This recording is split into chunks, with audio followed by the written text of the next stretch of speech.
So we'll start with coolant. Radiator coolant needs to be 50% strength. Never undo this when it's hot, always undo it when it's cold. You need a little hydrometer to just test the strength. We send them out at 50%. It's usually green or blue coolant, and it just needs to be about half an inch below the neck level. Okay, that's the radiator coolant. Right, so to do the engine oil change, that's probably the first thing you'll have to do, really. This is where you put the engine oil, 1540 grade diesel engine oil. So you just undo that, and that's your filling point. This is your dipstick. So as long as you're no higher than the maximum, but in between marks is fine. Okay, and this is your engine oil filter. When would you change your engine oil filter and engine oil? Well, definitely after about 20 hours running, really. Right, doing both then, oil and filter? Oil and filter. For the first time, because it's new, and then after that you won't need to do it as often, probably 50 hours or something like that. Every 50 hours? Yeah. Okay. That should be okay. It all depends what sort of work you're doing. You know what I mean? If you're doing a lot of idling work, and then it doesn't clock many hours up, but it's doing a lot of running, isn't it? Right. Like loader work and stuff. Okay, you will need an oil filter wrench to undo that, because they're quite tight. Okay, and then also at your first service, I recommend that you do the fuel filters. So you have two fuel filters. This is your fuel tank, and then you have your first fuel filter. This is what they call the primary fuel filter. This takes the water out of the tank. It also has a water drain, which I'm pointing at down there. You can undo that and let a few drips of water out if it collects any. And then this is your secondary fuel filter. That takes the fine particles out of the fuel, any dirt. Also, once you've changed the filters, it's a good idea when you change the filters to literally fill them up with clean fuel before you screw them back on. And then you sort of self-priming them then. So you fill that up with fuel, you fill that up with fuel, and then this is your hand primer to bleed the system. So if you fill them up, it won't need much bleeding, and that's your hand primer, you just pump the system. And then you can undo, there's a little screw at the top of the filter there. If you undo that screw and keep priming it, then it will bleed all the air out of the system. How would you know when to see if there's any water in your fuel filter? Just routine, really. If it stands outside in a lot of rain, then check it a bit more often, really. And else you should never put fuel in with a dirty container.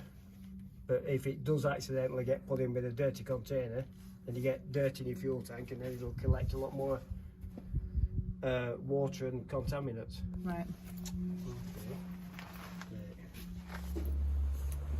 Right, your front axle, you have an oil top up, which is this plug here, and you just basically undo the top up, and if it just drips on the floor, then that's the level. It's also a level plug. If you need to fill it, then you take that out. But unless you get a leak, or you've done a lot of work, you won't need to touch that other than check the level. Also, you've got front hubs, which is this little bolt here. I usually put full lock so you can get ease of access. And you need to fill it probably about halfway up the hub housing. So what I usually do is dip a tie wrap in or something, and you just dip it, and as long as it's about halfway up, that's fine. Is there a drain plug on the front axle or front hubs if you ever wanted to? Yes, there's a drain here. If you need to, if you've done a lot of work, you just drain it there. Does that do both then? No, that does the hub. Right. And then your axles there. one touching. Okay. Okay. Now it's 80-90 grade oil, which is like heavy oil. EP80-90, which is axle oil. Okay. Grease points. You've not many on this particular model, just one on the mud guards here. There's one there at each side. Then you've one under the axle pivot point there, and also at the back side. It's at the other side actually. Okay, that's the axle.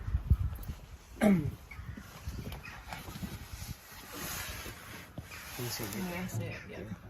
You've got your aircon belt, you just have a feel of them and just see if you a little bit of deflection on them. It's a alternator, and then there's an intermediate belt. You can tell if they're too slack, they'll just flop about and you just need to adjust them accordingly. Okay, this is the power steering reservoir. Now you won't need to do anything with this unless you develop a leak or something, but just to check the level, just undo the top. There's a little dipstick inside with markers on. Halfway, 3/4 way up the dipstick's about right. If you do need to top it up, get automatic transmission fluid, ATF, or power steering fluid. It's the same thing and it's usually red, red liquid. Okay.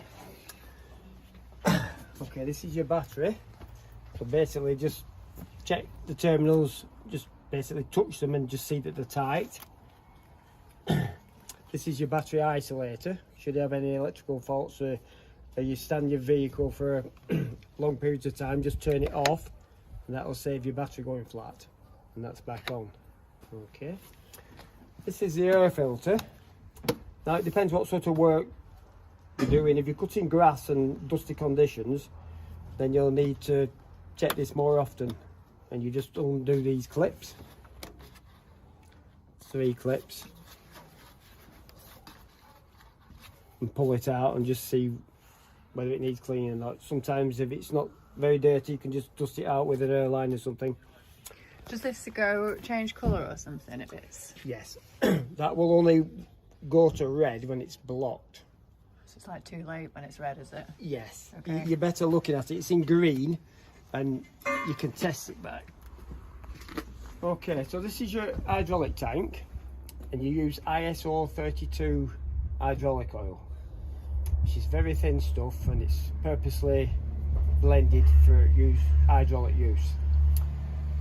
This is where you fill it up, and then you take that out and there's a little dipstick on it, and just a measure at the bottom.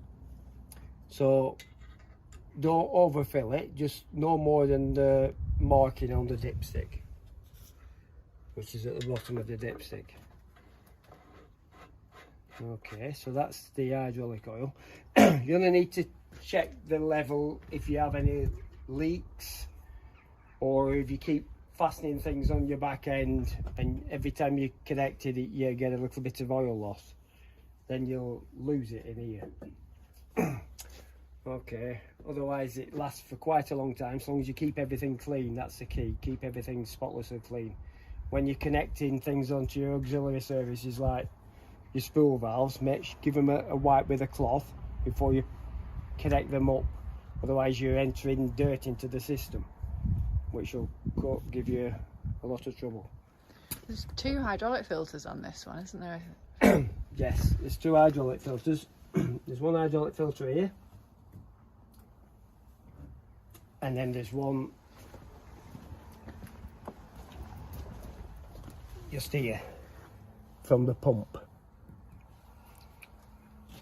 When would you change those? Or Oh, probably if you try and keep things clean, probably, I don't know, about 100 hours I would think. right, You know, it depends what sort of work you're doing. change them both at the same time, or is one more important than the other? You might as well do them both together. There's 2 separate pumps, this particular model. This is the hydraulic pump, and this one's the power steering pump. It's fed by this reservoir. So you've 2 different pumps.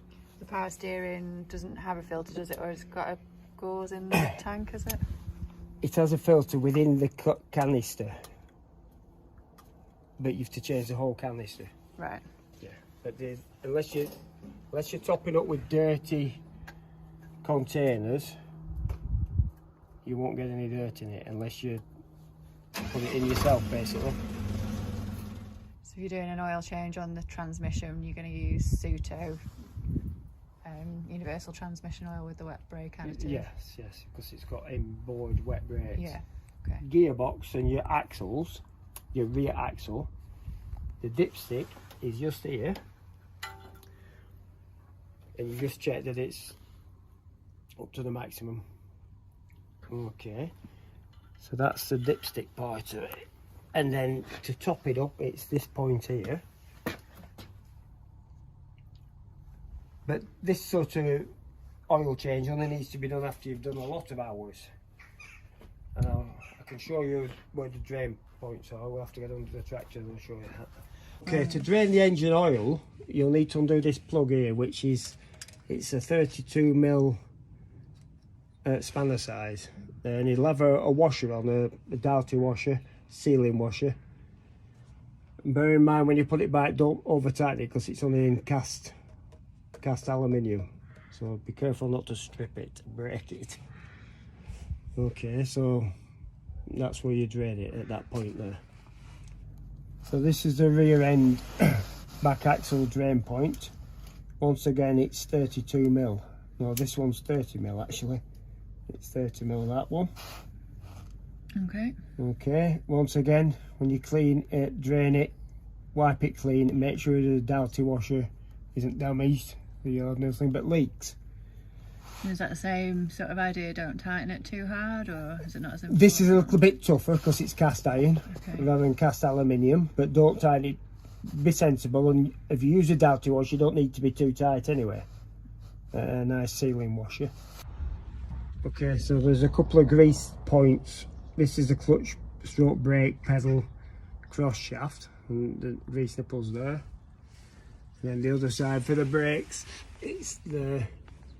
Just give it a few pumps with a grease gun so it just oozes out. That should be okay once in a while.